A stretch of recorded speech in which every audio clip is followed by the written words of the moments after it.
pengadilan sepakat dengan kita. Jadi mengatakan pengadilan telah menyatakan penggeledahan yang tidak sah, penangkapan yang tidak sah, dan penahanan yang tidak sah terhadap Pak Roy. Nah, jadi yang waktu itu di rumahnya. Nah, namun pengadilan berpendapat bahwa tetap saja yang digunakan batu ujinya adalah KUHP lama. Sebenarnya memang kalau kita mengkaji, kita agak bingung. Tapi apapun itu, ujungnya pengadilan berpendapat sama bahwa itu terjadi penyalahgunaan wewenang.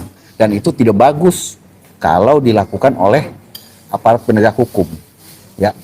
Nah, sebelum putusan itu dibacakan, memang kita ini agak sedikit pesimis. Ya. Khawatir karena walaupun secara sosial filosofi kita itu secara fisiknya menang, tapi masalahnya adalah apakah tekanan-tekanan, ya kan, nuansa-nuansa yang lain kita nggak tahu akan dapat sungguh-sungguh mengabulkan permohonan kita, walaupun permohonan kita sebagian saja tidak masalah.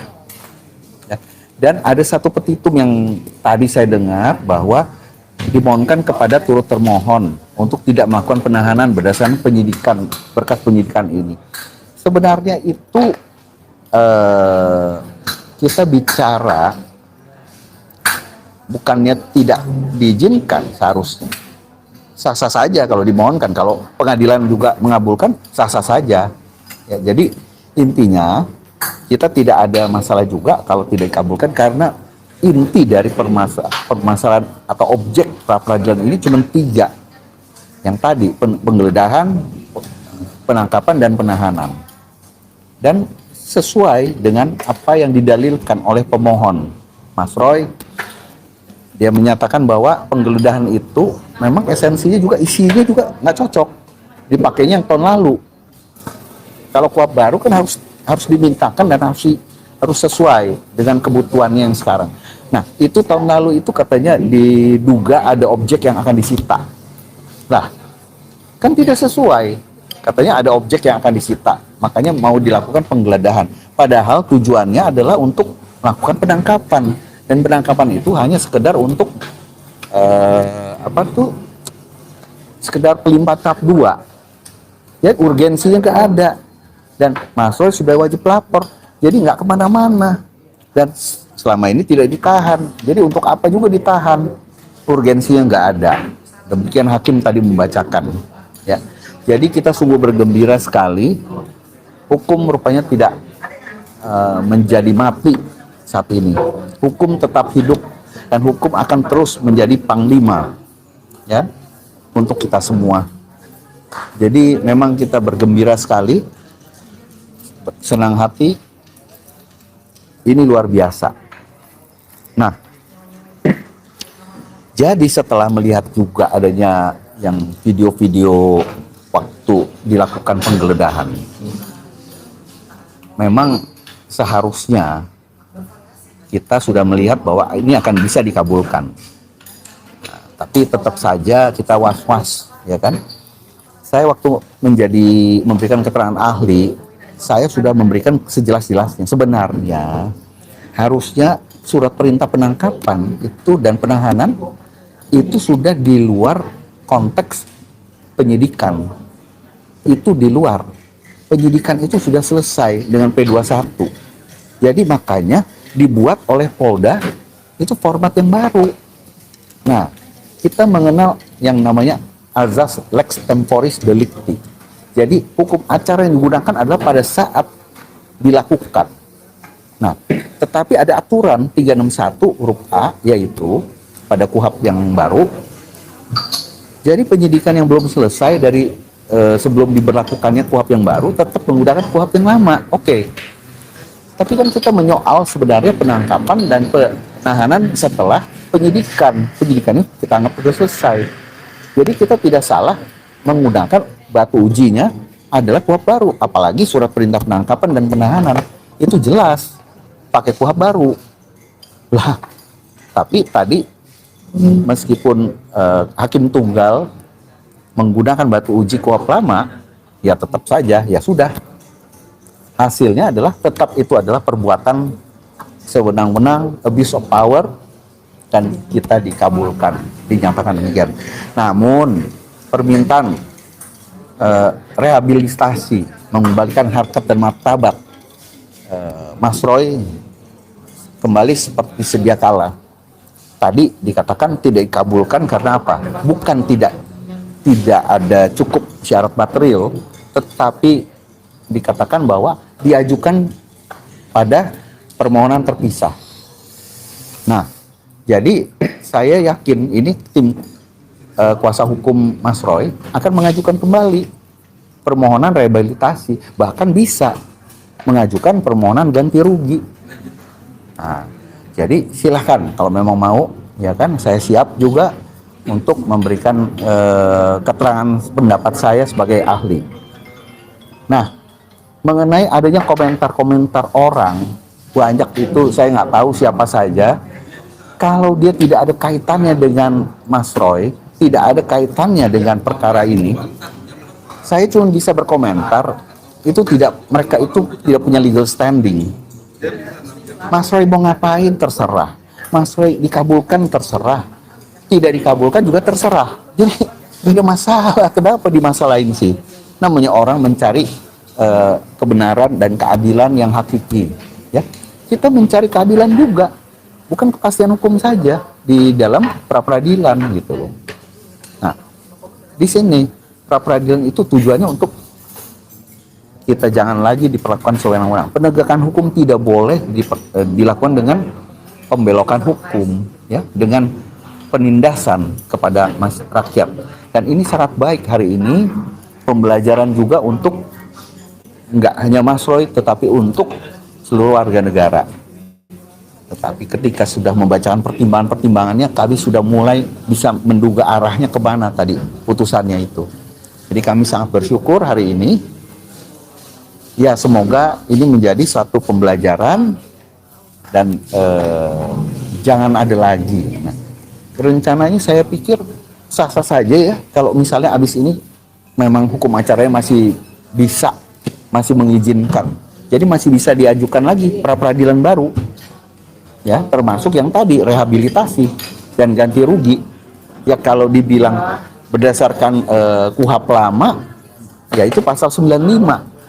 Nah, silakan kalau memang mau, ya kan, rehabilitasinya dan ganti ruginya pasal 95. Kalau besarannya itu ada di peraturan pemerintah.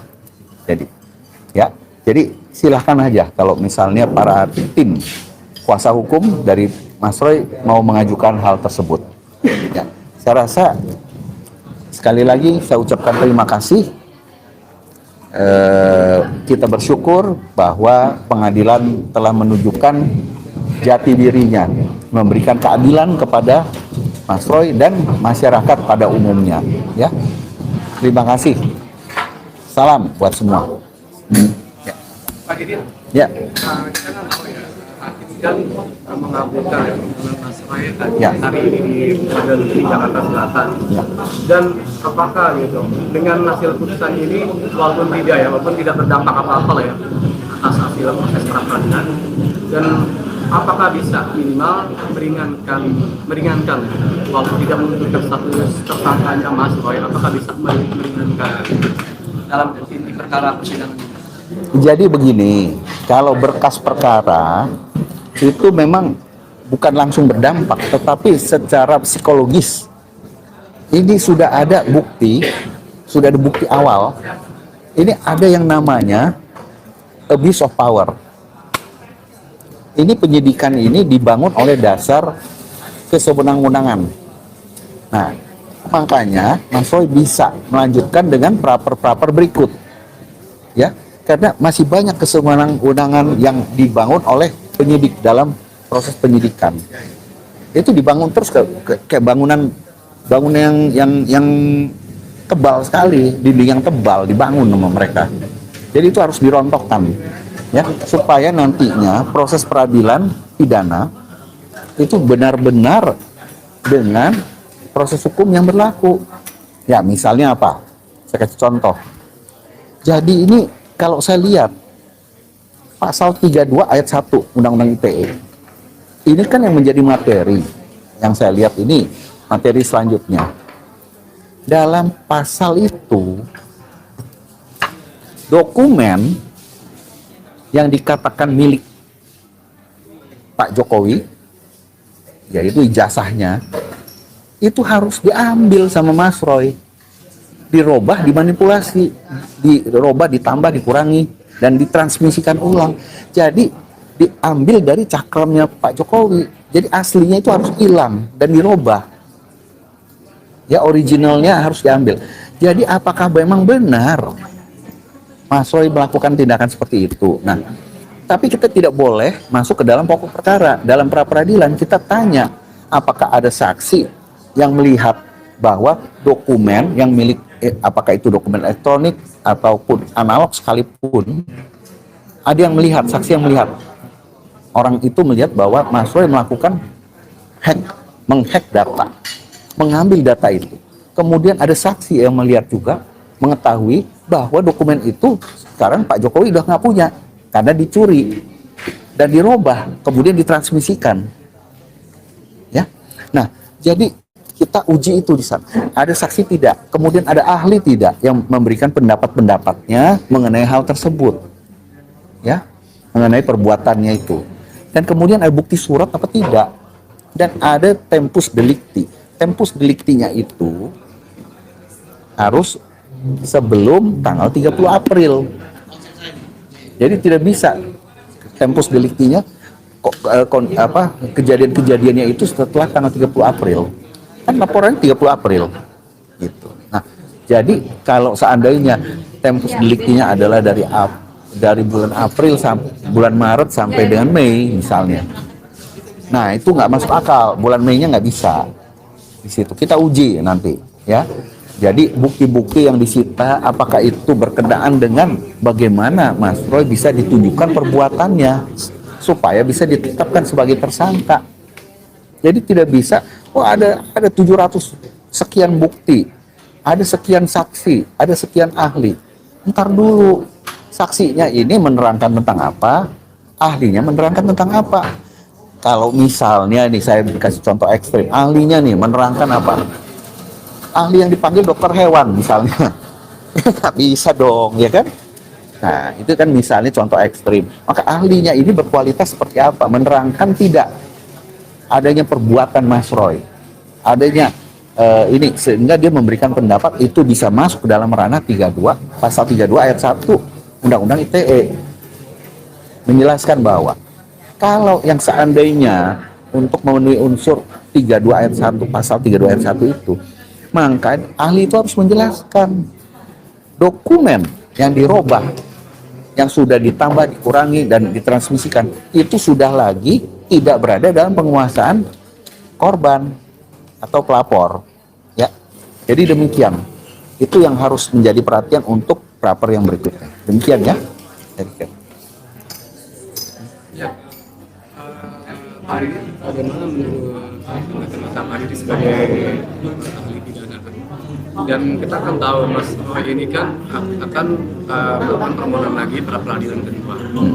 Dan apakah dalam pra peradilan ini hanya apa ya, displit gitu setiap perkara yang ingin dipermohonan? Jadi apakah begini. tidak bisa secara langsung? Jadi memang kita bisa mengfokuskan pada setiap penetapan, misalnya sebagai tersangka pasal 32 ayat 1. Nah, mungkin nanti kalaupun dikabulkan, berkas penyidikannya tetap, sehingga bisa menjadi dakwaan, tetapi bisa menjadi petunjuk logis buat jaksa bahwa tidak bisa diterapkan pasal 32 ayat 1. Nah, kalau nanti dimasukkan lagi pasal 35, penetapan tersangka untuk pasal 35, di situ juga harusnya nanti jaksa melihat dengan pemikiran yang logis bahwa Mas Roy tidak bisa nanti didakwa dengan pasal 35 juga selain 32 ayat 1. Ya. Apalagi pasal 35 lebih aneh lagi itu.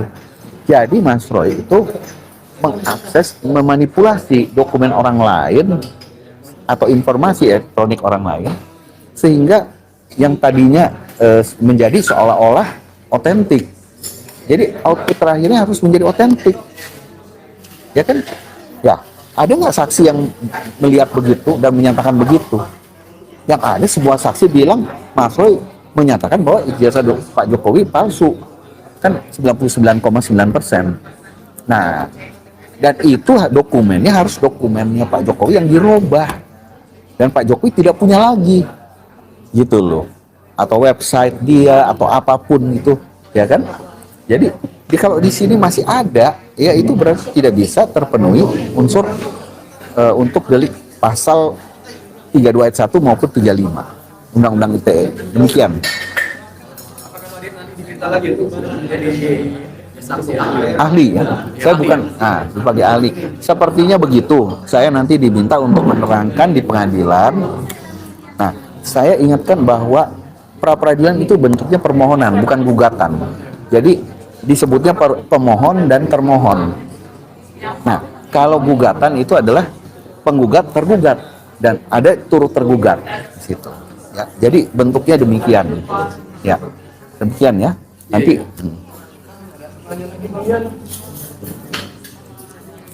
Oke Pak Didit, kan Oke. banyak masyarakat juga yang masih bingung kan Ya. ada membedakan antara pra peradilan dengan sidang perkara ini Pak Didit. Ya. Mungkin poin itu bisa dijelaskan lagi ya, jadi biar masyarakat paham gitu. Ya. Ya. Jadi begini, kalau perkara pokok yang sedang akan disidang, itu kan bagaimana kita mendakwa, jaksa mendakwa Mas Roy dari berkas perkara penyidikan. Nah, sekarang ini pra peradilan ini kita sedang menguji yang namanya dakwaan itu disusun dari berkas penyidikan. Nah, berkas penyidikan itu tidak boleh disusun berdasarkan tindakan-tindakan yang sewenang-wenang melawan hukum. Jadi nggak boleh sembarangan. Nah, salah satunya adalah kita menguji adanya penetapan sebagai tersangka, apakah ada dua bukti permulaan yang cukup untuk Mas Roy ditetapkan sebagai pelaku yang melanggar pasal 32 ayat 1 dan 35. Contoh yang lebih ekstrim. Mas Roy didakwa pasal pemerkosaan. Lah, ada nggak bukti permulaannya kan gitu. Jadi jangan nggak ujuk-ujuk tiba-tiba didakwa dengan pasal-pasal pemerkosaan. Kita uji sekarang. Nah, ini sudah sekuensi yang sudah benar. Jadi perkara pokok ntar dulu, sabar dulu. Kita uji dulu nih tindakan-tindakan yang dilakukan oleh penyidik.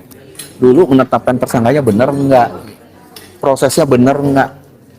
Nah, jadi makanya sekarang kita melihat bahwa kalau seandainya dikabulkan ya pasal 32 ayat 1-nya bisa copot.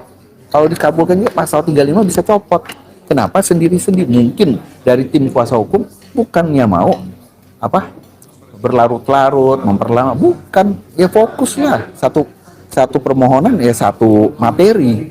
Jangan 10 materi. Itu kan repot. Sidangnya juga singkat-singkat kok gitu. Ya, jadi makanya kita melihat bahwa di sini ada sisi positifnya kalau kita mengajukan pra peradilan. Ya, jadi pra peradilan ini proses kalau di luar itu namanya pre-trial atau hearing ya. Dengar pendapat dulu, bahkan bisa karena formalitas bisa dibatalkan itu. Gitu. Ya, jadi mirip. Tapi di sana otomatis. Kalau di Amerika misalnya, dia secara otomatis dilakukan dulu. Jadi tidak langsung masuk ke dalam proses peradilan pidana. Jadi dia justru yang mempersilahkan. Dan penahanan di sana juga dipersilahkan kalau ada sistem bailout. Betul. Ya, bisa ditahan luar dan membayar jaminan. Nah, kan memang penahanan kan nggak perlu gitu, sebenarnya. Kan orang itu kalau udah ditahan di depan itu namanya melanggar presumption of innocent. Ya, demikian. Oke, terakhir ya Pak Didit. Prediksi Pak Didit sebagai ahli pidana. Umpamanya pra peradilan kedua Mas Roy ini dimenangkan lagi. Dikabulkan ya. Ya, dikabulkan lagi. Otomatis kan pasal 32 ayat 1-nya harus copot. dicopot. Ya. Nah itu prediksi seperti apa nanti di persidangan di perkaranya? Ya, kalau kita bisa menang, kita terserah, kita serahkan ke jaksa. Jaksa kan turut termohon, dia tahu. Tapi kalau nanti dia menginginkan bahwa kita harus eksepsi dulu, ya kita eksepsi. Itu untuk meminta jaksa merubah dakwaannya dengan mencopot pasal-pasal yang tidak bisa didakwakan lagi.